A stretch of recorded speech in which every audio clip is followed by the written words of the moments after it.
Muy buenas tardes, en estos momentos me encuentro con el doctor Evandro Valladares, él es nefrólogo y nos habla del Día Mundial del Riñón, actividades que se están realizando para la prevención también de la insuficiencia renal.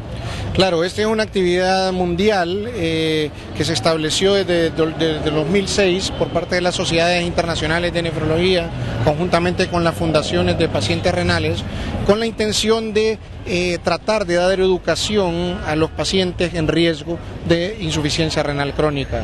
Sabemos que la insuficiencia renal crónica actualmente es una pandemia mundial y que su incidencia, pues su número ha aumentado. Las dos causas principales de insuficiencia renal crónica son la diabetes y la hipertensión arterial. Y en este día pues lo que se pretende es educar a la población para evitar estas complicaciones. ¿Cuántos pacientes están en hemodiálisis, doctor? Bueno, en hemodiálisis más o menos tenemos un número de 220 a 240 pacientes que vienen en forma regular, 3 veces a la semana, durante 4 horas a realizarse su diálisis, su hemodiálisis. ¿Cuáles son los cuidados, doctor, que se debe de tener para poder evitar esta enfermedad? Hay que tomar varias medidas, principalmente el control adecuado de su presión arterial, mantener valores en rangos normales, el control adecuado de la glicemia, o sea, del azúcar en sangre, el control del tabaquismo, el control de las grasas en el cuerpo, de las dislipidemias, colesterol, triglicéridos, la importancia también de la obesidad, el control del sobrepeso.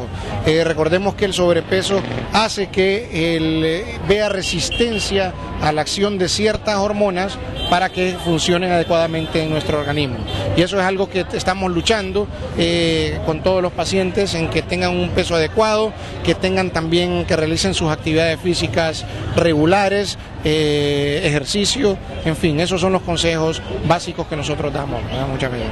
Bien, muchísimas gracias, doctor. Recordándoles a todos los televidentes que se están realizando diferentes exámenes aquí en el Seguro Social de La Granja, también se están realizando exámenes gratuitos en la Plaza Los Dolores, así que todos están cordialmente invitados. Retorno a estudios principales, muy buenas tardes. Buenas tardes, y solo en el Hospital Escuela se atiende a más de 2.000 niños con insuficiencia renal. Escuchemos a continuación a la doctora Michelle López.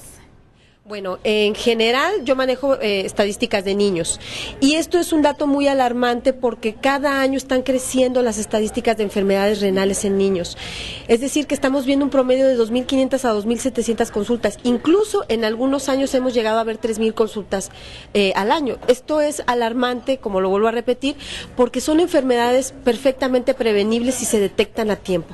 Cuando ya detectamos muy tarde esta enfermedad en un paciente pediátrico, sobre todo en niños, es catastrófico porque le estamos prácticamente quitando la posibilidad de llegar a un niño a la etapa adulta. Entonces es importante las medidas de prevención que nosotros podamos tener para mejorar la función de nuestro riñón. ¿Y cómo lo podemos hacer? Con cosas muy simples, como tomar abundantes líquidos, no tomar productos que tengan mucha concentración de tóxicos en general, la alimentación variada, la alimentación sana, el hacer ejercicio. También estamos viendo que muchos niños actualmente están siendo producto de la obesidad, ¿verdad? Y estos niños también, cuando son obesos, tienen más enfermedades renales que el resto de la población en general. Entonces, básicamente esas 3 medidas: tomar abundantes líquidos, llevar una dieta adecuada y hacer ejercicio, ¿verdad? Para prevenir cualquier enfermedad de tipo renal. ¿Cuáles son los cuidados que debemos de mantener y también específicos que no debemos de hacer para poder dañar el riñón? Bueno, lo más importante que yo creo y he visto en la consulta externa de pediatría es que el uso de medicamentos indiscriminados por parte de los padres, eso también hemos visto que está muy relacionado con enfermedades renales a largo plazo.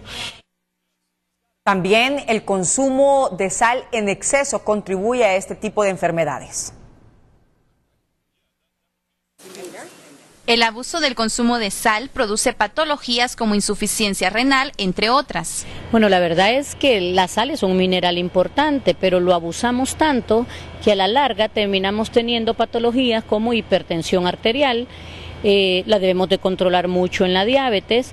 En el paciente con insuficiencia renal tenemos que eliminarla completamente.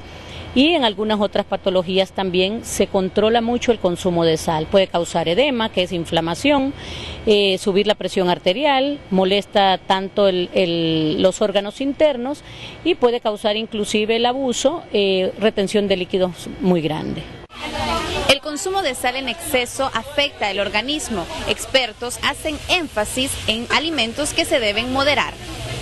Bueno, lo que más acostumbramos a comer que puede tener exceso de sal son los embutidos, los mariscos, los enlatados, la propia sal de mesa. Nosotros no solo cocinamos con sal, sino que ponemos sal para volver a condimentar.